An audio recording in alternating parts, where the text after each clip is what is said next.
Welcome, everybody. This is the Rotary Club of Silicon Valley, and every week we bring you the stories of people who are working to make a difference in the lives of others all over the world, locally, globally, and digitally. We're part of Rotary International, 1.4 million Rotarians and Rotaractors in 36,000 plus clubs around the world. Ours happens to be both an online and an asynchronous club. So it is a club designed to allow those with a heart for service, but a really, really busy schedule to find a home within Rotary. One of the things that this allows us to do is to connect with people all over the planet who are doing interesting things. And today we're going to be talking with Joel Baraka, the founder of My Home Stars. You hopefully read his bio coming in. If you are on our YouTube page, you can pause, scroll down a bit, and read the full bio. If you are on the SiliconValleyRotary.com page, feel free to pause and scroll up to see the bio. But you'll see a lot of things about him. He is an engineer. He is here in the United States, but he is from Uganda. Grew up in the Kyangwali Refugee Camp, and is going to tell us a lot about that experience and how it brought him to a different way of thinking about how children can be educated in places like refugee camps and anywhere in the world. Joel, we are so proud to have you with the E Club, and I hand it over to you. Rashton, thank you so much again for having me and inviting me to Silicon Valley. And as Rashton said, my name is Joel Baraka, and I'm the founder and CEO of My Home Stars, a non-profit with a focus of making education more accessible and equitable to school-going children in refugee camps across Uganda. And also, as Rashton said, I was actually born in the Democratic Republic of Congo, but then grew up in Uganda, which is a country on the east side of DRC. And part of my work with My Home Stars actually comes from my experience growing up in the refugee camp. So I'll be sharing with you a little bit about my experience back in the refugee camp, growing up, going to school, and how I've sort of gone back to sort of think about how to support education and improve education accessibility in the refugee camp where I grew up from. So one of the things that I wanted to share with you was the problem when it comes to education accessibility in the refugee camp. One of the biggest challenges that children have who are younger, going in elementary school, middle school, or even high school is lack of enough learning resources, or if we could put it, limited learning resources. And when I talk about learning resources, we're talking about classrooms, textbooks, having enough teachers. In the refugee camp is a place where you find that a classroom of about 200 children are being taught by one teacher. And so you realize that a resource of a teacher, whereby one teacher is handling 200 students, is not, can I say, sufficient or enough to be able to service these students. But my focus with My Home Stars has actually been focusing on access in terms of learning resources like textbooks. And so if I can focus on textbooks, mainly because this is the main, can I say, learning tool that many children, can I say, across the world use. Many students in the refugee camp don't have access to this, mainly because you find that it's expensive for parents who live in the refugee camps, because many, they don't have, say, businesses to run or other sources of income apart from relying on government for like feeding. And so you realize that many children don't have really textbooks or other resources to use to be able to perform well in the national exam. But then that goes down whereby if students can't access enough learning resources, they perform poorly in the academic national exams. And then, of course, that if students can't perform well in the national exams, they end up dropping out. And that leads to really one thing that, can I say, continues to be a big problem in the refugee camp. There is high levels of dropout, but also if you think about it, if people are not educated, there's a lot of poverty, can I say, a cycle of poverty as time goes on. And to just highlight a statistic, in 2021, the Education Ministry in Uganda pointed out that about 75% of children by the end of primary school drop out, because again, it goes back to not doing well in the national exam, and then they can't continue to secondary school, which again is a big problem if children cannot be able to continue with education. And to solve the problem, my team and I at My Home Stars came out with this idea of designing educational board games. And these educational board games are not just educational board games that help children to have fun, but actually they are tailored to the education curriculum, whereby as children are playing the games, They are learning the math, they are learning the science, the English, and these other subjects that are covered in the Ugandan education curriculum. And if I can extend that further, there is really one core reason as to why we chose board games. It's child-centered. And if you think about that, students can be able to engage with one another, help one another as they are learning, as opposed to a textbook whereby you find that it's one child per textbook and they're just, cramming information in textbook. So number one, it's child-centered, whereby children can engage with one another. And then the other thing that we really sort of push out to think about board games, it's a great resource for teachers, particularly for refugee camps. As I mentioned, in the refugee camp, a classroom of 200 students, teachers are able to divide these classrooms into smaller groups of children. And again, they can engage with one another. And then you find that learning happens in a more interactive way for these children who otherwise will be in one big classroom. And then as you think about refugee camps, we don't have electricity. Many people usually ask me, why do you have like hard copy board games? We didn't, for example, develop, educational apps because there's no electricity that, say, children are able to use to, say, charge mobile phones. So that's why it again becomes a very big or a very good resource for children in refugee camps, whereby we don't have, say, electricity. And then when it comes to what we've been able to accomplish, at the moment, we've been able to work with about 5 schools across the refugee camp in Kyangwali, which is where I grew up from. And then we've been able to distribute about 1,000 game packages. And then we've been able to serve about 5,000 children in the same refugee camp. And then we've also had some recognitions, like in 2017, which was actually when I first thought about this idea. I was, given an award by the Queen of England, who actually passed away, I believe, earlier this year. And then we've won a couple awards from the University of Wisconsin-Madison, where I attended for college, and a couple grants. And then the picture on the left is actually last year in September. I was asked to give a TED Talk and share more about our work at my home STAZ.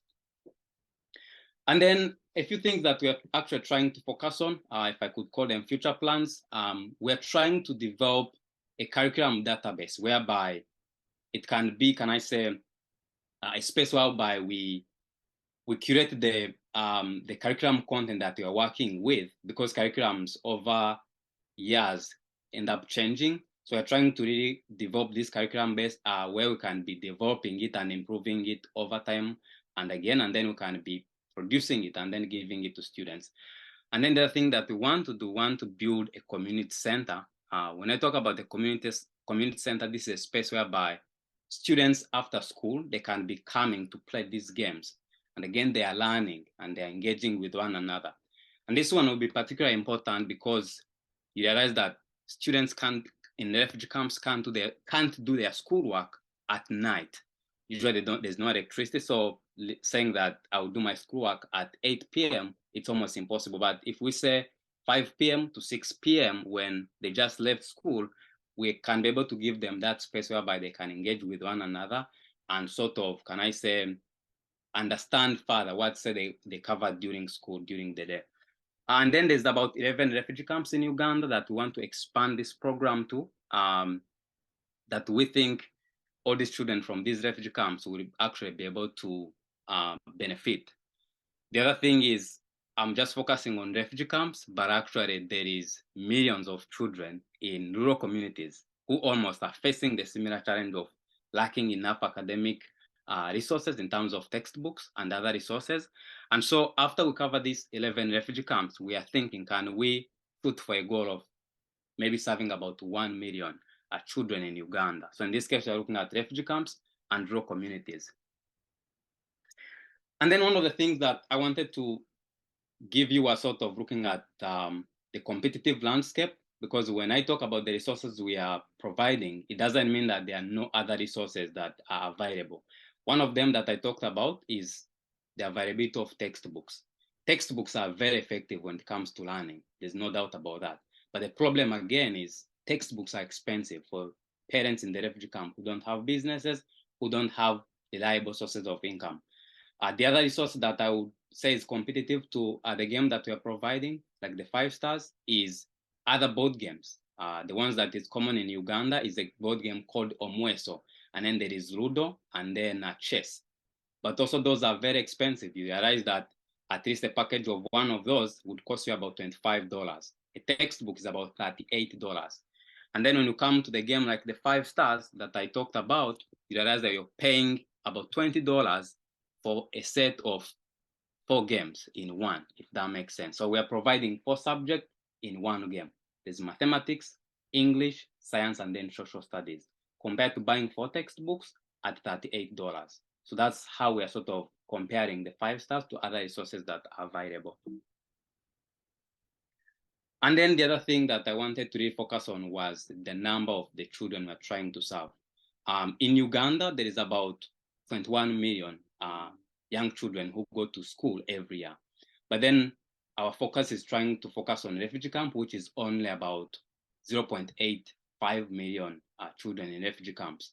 And then that's why we want to expand to also rural communities and be able to reach the other children who we think have a similar need to those in refugee camps. Because even children in rural communities, some of them come from struggling backgrounds, and we think we should really find a way to maybe reach a few of those 15 million children who live in rural communities.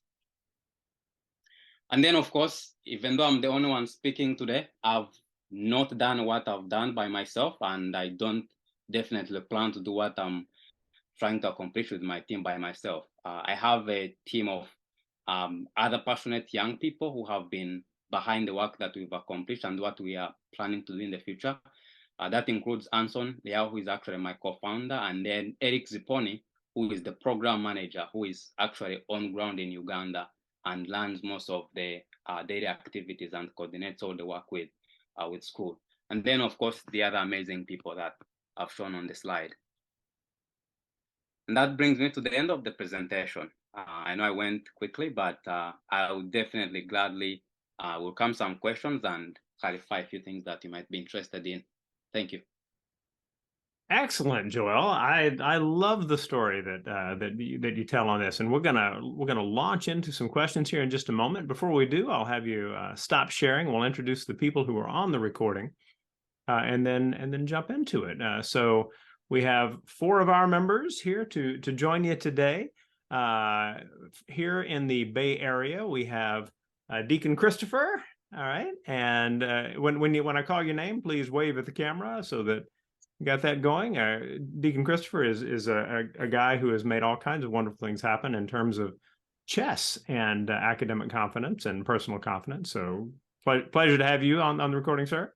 We have our paella master, Shag Shagrin, who is also involved in education in a sense, financial education for people. Our treasurer in Italy, Cecilia Babkirk, who is also a trained educational technology person. So you've got an audience. I'm an educator as well. My name is Rushton, and I am very much in that space of seeing how we can get kids more engaged in their possibilities. So I'll ask the group to let me know when they have a question. I'll ask the first one. Joel, tell us a little bit more about the business structure of My Home Stars. So how do you fund the games that you've put out there? Is it a combination of school purchases and donations? Is it something different? How have you made this work? That's a very good question, and actually something that is very important to the work that we do. So it's a combination of donations and also, can I say, I'll explain this later, but most of it has been donations and then grants and then competition. So my co-founder and I try to identify a number of, can I say, competitions that we pitch our ideas to. And then the other piece is grants from foundations that, are probably education focused, that find our mission and their foundation mission sort of, can I say, similar, and then they fund our work. And then the other piece that we've been working on is a one-to-one model whereby we are trying to encourage people to donate our work, but also with a promise to deliver something. So I'll show you something here. So this is, when I talked about the 5 stars, this is the 5 stars. This is the game that we built that we make available to children in the refugee camps. But last year we launched this other game called Your African Quest. And how this works is Your African Quest is a game that will teach people, anyone who is, can I say, enthusiastic about learning about Africa. It talks about the people of Africa, the countries of Africa, the cultures, the geography, and then the physical nature surrounding of Africa. So you're expanding your knowledge about the African continent. And how this works is we encourage people to buy Your African Quest at $20 and then donate another game of the 5 stars to a school in the refugee camp at another $20. So you pay $40 and then you're sending one game to the refugee camp and then you get a copy of Your African Quest. So like this year, that's how we've been actually able to fund most of our work, whereby we're sending one game to the buyer and then sending another game to the refugee camp. Fantastic. And do you have these games sent from a supplier in Uganda or elsewhere in Africa or from here in the United States? How does that work? So the 5 stars is produced in Uganda, and then Your African Quest, we actually have produced it in the US. And why we did that was we think it's not like we think, most of our donors actually come from the US. So we thought it would make sense to produce African Quest in the US and then give these games to people who are donating. And then it made sense to produce the 5 stars in Uganda since really we're serving the Ugandan population. So yeah, these 2 games are produced in different areas because that's where I guess the need and their services are needed, if that makes sense. All right, that does make sense. So, a question that comes in a little bit about your background as an engineer. Can you talk a little bit about how you became an engineer, why that passion is a part of this, and how you ended up in Wisconsin? Yeah, for sure. I'm always excited to talk about that. So I guess I didn't talk much about my family background, but both my parents had never gone to school. But somehow my dad ended up becoming a mason. He was a mason who was more of a bricklayer. And then when I was a child, I sometimes would follow him at construction sites. And then so introduced me to the idea of like what engineers could do, specifically construction engineers who build houses. And so I think from an early age, I was very fascinated with the engineering industry or the construction industry. So when I went to high school, I wanted to go to school and study engineering. And then luckily after high school, when I applied to the University of Wisconsin-Madison, I was accepted in the School of Engineering. So in college, I studied civil engineering, and then I did a couple internships with companies in the Midwest, and then one of them ended up hiring me after college to work with them as a project engineer. So right now, I would say I have 2 jobs. I work full-time as a project engineer on a construction site where we're building actually a school. And then I also run my home STAZ, which I think I'm trying to also like, it's like my 2 passions really coming together of engineering and then education, specifically because right now I'm working on a school project. Great. Speaking of school projects, I note a comment that got added to the chat, and it has to do with Christopher's connections to Uganda. Christopher, if you don't mind unmuting and actually talking a little bit about that, I think that the note that you put into the chat might be interesting to Joel. Well, I think first of all, I'm just applaud what he's doing. Over the years since 2013, I would travel to Uganda and I started to see the improvements in the infrastructure.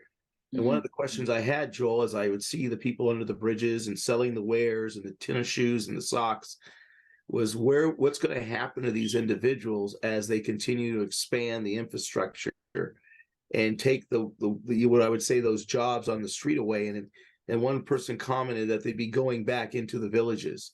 So your work is well known and is well applauded. But I've done things with chess, and I was glad to see a chessboard.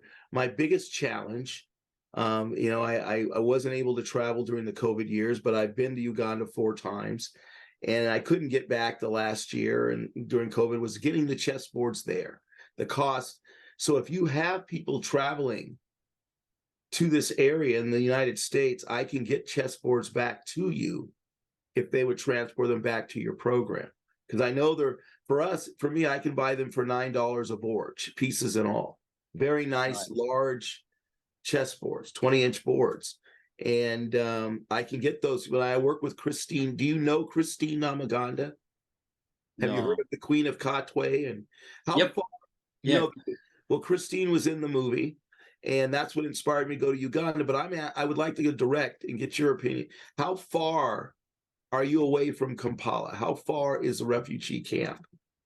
So the refugee camp is about, I could be wrong, but I think it's about 90 kilometers. I could be wrong. My math could be wrong. But it's not, we travel to Kampala and to the refugee camp very often, because actually our games are produced in Kampala, and then we sort of distribute them to the refugee camp. And If I could stop you quickly, how many hours, that helps me better than, how many hours by car and a normal transportation a day does it take you to get to Kampala? It's about 6 hours from the village to Kampala. Yep. So yeah, and then I'm familiar with, obviously, Kampala. I've been to Katwe several times. And so, and again, to also, like, I guess, comment on your idea of like you buying them at $9 and then you find that the price is now something different in Uganda. People actually buy them at a lower cost, and when they bring them to Uganda, the price is, you know, expanded and increased. So that would be very, very neat to work out to find a way that we can, I guess, get them at an affordable price and then make them available. And just a quick follow-up, would you be open to having Christine Namaganda come to your village and maybe do a chess training and provide some training to the kids? Why not? I would be more than happy to explore that, and then we can talk about it and then figure out something, you know. I'm definitely open. Okay. Excellent. So Joel, as we look at as the different things, how are you measuring the effectiveness of the game? How have you refined the game to make it a better and better product? I see. I love that question. So 2 pieces, and hopefully this answers your question, or I'm thinking about it in the right way. One of the ways I think, so first of all, it's a continuous process of learning and then iterating and then improving. And then one of the ways we've been doing that, like you might know, I'm not an expert, say, in a curriculum, in the Ugandan education curriculum. So one of the things that we've done to make sure that we're continuously improving the product is working with teachers. And I know on the slide of the team, I didn't include the teachers, but we have a team of 16 teachers whereby we've paired 4 teachers per subject to continuously revise our content and make sure that it's updated and, can I say, relevant to the curriculum. That's one of the ways we've been trying to make sure that we are staying up to date and, of course, sort of guaranteeing ourselves that we can make an impact. The other way that we are trying to actually make sure that we're evaluating the program is right now we're working with a few professors actually from the University of British Columbia who actually are from the School of Education, and they've done research over the years. And what we've been doing with them is gathering the students' performance, and then also, can I say, gathering like qualitative data from the teachers, what the teachers are saying, what the students are saying about the program. And then through that, we're trying to come up, can I say, with a research, can I say, a summary of what the impact and how the program is helping, can I say, the community or the teachers and the students. And actually, we are working on that this year. And then if I can speak directly to the impact, can I say, we've seen, of course, we'll have to, can I say, have data to support that, is over the years, we've seen, for example, children perform in Uganda. When you say perform better, kids are getting Division 1. Those are like A's in the US. So for example, in I finished my primary school in 2010. I was the only one who got an A or Division 1. Now, last year, we had 13 students get A's. And that's just in my school. I'm not talking about the other 5 primary schools that we've been working with. And we've seen that improvement over the years. I'm not just saying that from 1 to 13. No, like since 2018, when we introduced the game and integrated it in the schools, we've seen it get better and better. And honestly, with the, can I say, partnership we're having with teachers to continuously improve the game and improve the content, I think we are going to see that as time goes on. But yeah, directly, that's the results we've seen. But I think the research now we are working on, or the evaluation we're doing on the program with the professors, is going to tell us more on how effective it has and what we could make better. All right. Well, I think there's going to be a rather detailed discussion after the recording. I know that several of our members are interested in ways that we can support this. In thinking about the game, tell us a little bit about the gameplay. So, I mean, obviously, an engaged student is going to be in a better position to learn. But in thinking about gamified learning, which is something we talk about in the educational space here in the United States plenty, Right. How does the game itself work? So, is it kind of like a Trivial Pursuit like game? Is it something a little different? Yeah, no, I didn't expect sort of you to ask me that question, and I think that forces me to open the game. So these are game rules, and then these are the typical cards that you'd find, and then these are more cards, and then this is a board, and then pins that children have to use. So it's a combination of a trivial pursuit whereby students are engaging with one another by, can I say, quizzing each other, asking each other questions. And then, of course, you advance based on how many questions you're able to get right. However, one of the things that we have learned over the years is that having that, can I say, set of, or that format of gameplay or engagement favors students who are smart. It does not encourage the student who is struggling. Right. So what we did, and I think this was, in 2019 or 2020, we introduced this idea of, can I say, twisting the game, whereby students who are struggling can challenge the ones who are, who are doing well in terms of asking for help. So there are these segments on the board. Maybe I should open this further. So for example, on the green, students get a chance to ask for help. So every time, for example, you land on green, students ask for help. But also when you land on red and maybe you are ahead, you are challenged to actually support the person who is behind you, who is lagging behind. And what that really does is there's this idea of, like, can I say, collaborating as children are playing the game. There's this idea of communication. There's this idea of trying to support one another, which really, can I say, goes beyond just actually students performing well in school, but actually learning the soft skill of working together as a team, learning the skills of communication, which we think are really relevant as we are also like helping these children perform well in school. Yes, performing good in school is important, but also having them, can I say, learn the soft skill is something that is going to be relevant for them as they are growing up. So to your question, yes, it's a combination of trivial pursuit, but other game mechanics that, can I say, help them develop these other skills that I think are necessary for them as they're growing up. Excellent. All right. So last question before we wind things down from Cecilia. What grade levels do the games cover? And more specifically, do they cover multiple grade levels or do you have different games for different grade levels?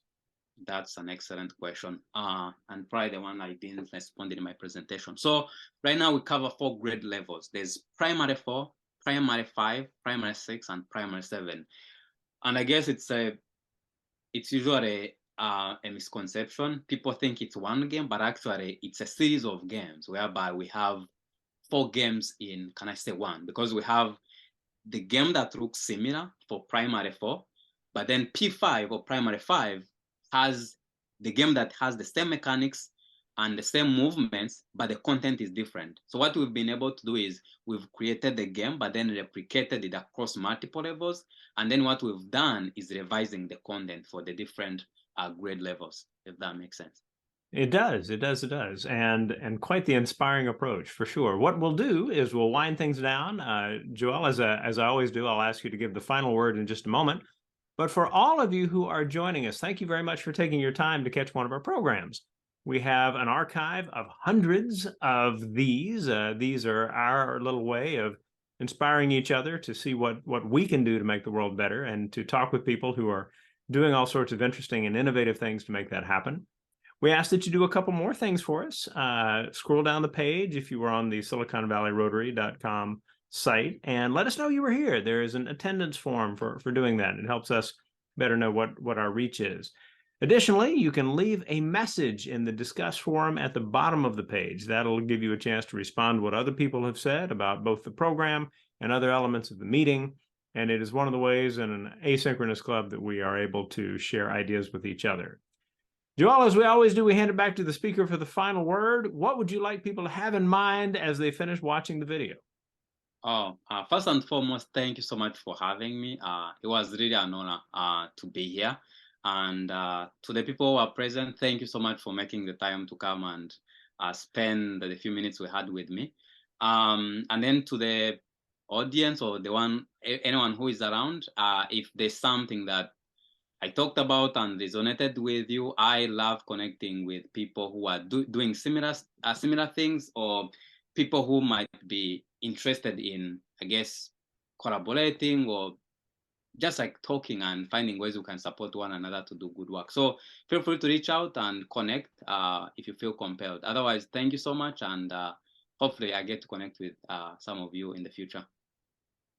Excellent. Thank you. All of our viewers, you can follow the link to www.myhomestarsmhs.com to learn more, and we will see you next week.